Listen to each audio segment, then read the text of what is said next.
Hey everyone, welcome back to Smart 4 Home. Today, we're diving into the world of Pioneer Xumo TV and showing you how to download apps. Whether you're looking to expand your streaming options or personalize your entertainment experience, this guide will help you get started. Let's dive right into it.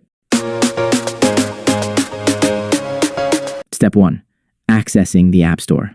To begin, make sure your Pioneer Xumo TV is powered on and connected to the internet. Navigate to the home screen using your remote control. Step 2. Browsing and searching. Now, you can browse through different categories of apps or use the search function to find a specific app you're interested in. Step 3. Downloading and installing. Once you've found the app you want, select it to open the app details page. Here, you'll see more information about the app and an option to download or install it. Step 4. Accessing installed apps. After installation, you can access your newly downloaded app from the home screen or the app section of Pioneer Xumo TV. Conclusion. And there you have it. You've successfully downloaded and installed apps on your Pioneer Xumo TV. Now you can enjoy a wider range of entertainment right from your living room. If you found this video helpful, don't forget to give it a thumbs up and subscribe to our channel for more tips and tutorials. Leave a comment below if you have any questions or suggestions for future videos. Thanks for watching, and see you next time.